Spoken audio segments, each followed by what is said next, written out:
And we're back, YouTube. We're in the garage starting another project on another great hot summer Arizona day. And as you guys can see by the thumbnail, it is the first time in a while that we worked on my wife's Jaguar F-Pace 2019 Jaguar F-Pace. Sad day, we're no longer in warranty, so all the free services, all the free maintenance are no longer covered on Jaguar's dime. So now it is time for me to add it to the list of cars that I take care of on a day-to-day basis. And today we're starting with an oil change.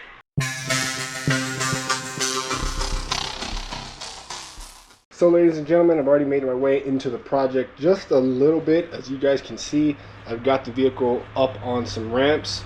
Of course, with some jack stands underneath there, you definitely want to use some jack stands. Never trust a ramp by itself. But jumping into it, there's actually two methods you could use when you're changing your oil on your Jaguar F-Pace. You have your typical, traditional, pull the drain plug drain method, which is the one we're going to do today. You can also do the suction method, which essentially they either suck it out of the dipstick tube or somewhere from here, but we're not going to do that. I've found from some other vehicles that using that suction method, you miss quite a bit. So jumping right into it, you're going to take off this cover here. It's just held on by little plastic holders or plastic nubs.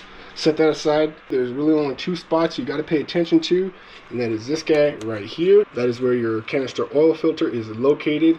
Should be super similar for the V6s and of course the V8, but part numbers will be different. But in general, you can follow the same procedure and you should be good to go. So that's that, and of course this is where you're going to eventually fill up, and of course we're going to check with the dipstick later on. I like to take off the oil cap, not all the way, just enough to open some air. So one thing to note is you want the vehicle to be warm. So if your car has been sitting for a while, you can turn it on for a little bit, let it warm up, and then turn it off for about 10 minutes to let it cool down just slightly so you're not going to burn yourself. But we are here in the beautiful state of Arizona where it's always 102 damn hot, and we are sitting at 100 degrees in the garage. So I'm not going to warm it up, we're just going to jump right underneath. So we made our way underneath the vehicle. There's a total of 21 screws or 21 bolts. They all should be 10 millimeters.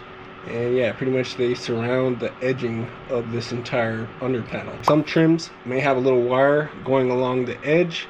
If you do have that, you'll need to pull that off as well. And yeah, let me just go ahead and do this real quick. Take off this sub panel. And once you have that out of the way, you now have access to pretty much everything you would ever need to do maintenance on your F-Pace. So if you look way back there, you can actually see where the transmission sump is, and yeah, if you ever have to do that, that's where that's at. But make your way all the way up to the front. But here's your oil pan, and specifically right there, there's your oil drain bolt. So go ahead and grab you a 13 millimeter. Go get you your drain pan and drain it out. And there we go, guys. We got it draining. It's going nice and smooth. Believe it or not, for this 2.0 liter 4-cylinder, it is 7.4 quarts that this thing holds. We're gonna go ahead and let this do its thing. It's gonna take some time. We pretty much stopped draining at this point, and you're gonna torque this guy. They call for 23 Newton meters. You do the conversion on that, that's like 16 foot-pounds, I believe. Go ahead and torque your drain bolt back in place. So once you have your bolt torqued, go ahead and put your panel back on, all 21 bolts. So yeah, just look at that diagram back at the earlier part of the video, and they really don't go in any specific spot. So just simply put that back in place, and we'll make our way up to the top. This is the Castrol Edge Extended Performance. It calls for Castrol Professional. Pretty much the same thing. One thing you will note, contrary to your manual, is I went ahead and I got the 5W20 rather than the OW20. But we live in Arizona where we're at, so we really rarely ever get freezing weather. And the only difference between OW20 and 5W20 is the W, which stands for winter. Honestly, if you guys are not in Arizona, any state except Arizona, that does get below freezing on the regular in the winter, probably just stick with the OW20. But like I said, here in Arizona, we're perfectly fine doing 5W20. I went ahead and got 3 5-quart jugs, mainly because it was a great deal, but secondary because this vehicle takes 7.4 quarts. So we're going to take all of one and just about half of the next. I went ahead and I went to my local hardware store and got me the STP version of the oil filter. You can get the OEM one, you can order it online or order it from Jaguar. I'll put that part number below, as well as all the other links of the tools I've used in today's video, and then of course the parts and materials. Those are affiliated links, so if you do purchase from my link, I do receive a commission, and I say thank you guys. So what you're going to need is you're going to need a special oil filter wrench, oil filter tool. This guy here, once again, got it from my local hardware store.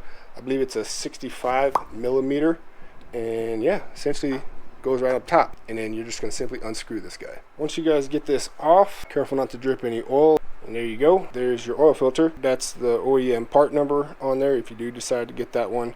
So yeah, you can source that online like I said before, but for now STP is the one going in. So all you simply got to do is just grab the filter, give it a wiggle, pop it off. There's a little clip in there that it holds onto. Throw your other one away, take your new one, just like that. Label faces out, click it right into place, just like that. You got to take off the old O-ring, which is this guy right here. The oil filter should come with one, which we do have.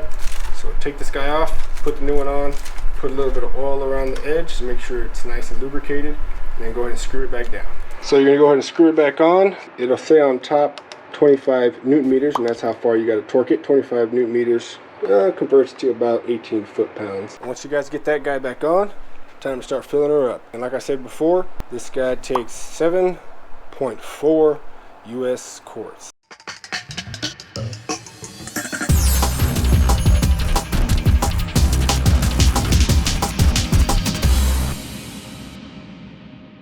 Alright guys, now that you got your oil in there, you go ahead and turn the vehicle to the on position. You hear the beeps. Beeps is good. So on the menu, you're going to go out, down to vehicle info. You're going to go down to next service.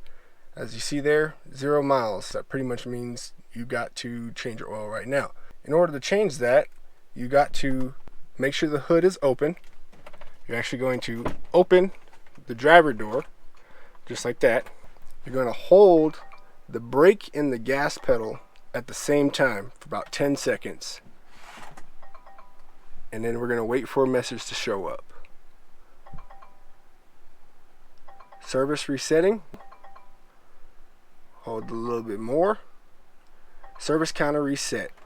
Not sure if you guys saw that, but it flashed service counter reset. So now, if I go back, menu, vehicle info, click into that, go down to next service, and there you go. The crazy part about it is Jaguar, they set it to 16,000 miles, which I do not follow. So yeah, I don't recommend you follow 16,000 mile service intervals either. But as you can see, we are now reset and ready for another 5,000 miles or 6 months. And there you have it guys. Very last thing you want to do is of course turn the vehicle on and check for any leaks. Of course you're going to want to check around your filter here, but more importantly, just take a quick glance up underneath the vehicle. Nothing should be going wrong, but you want to make a habit of checking after you change the oil to make sure all your bolts are secure. But other than that, we're done with today's project.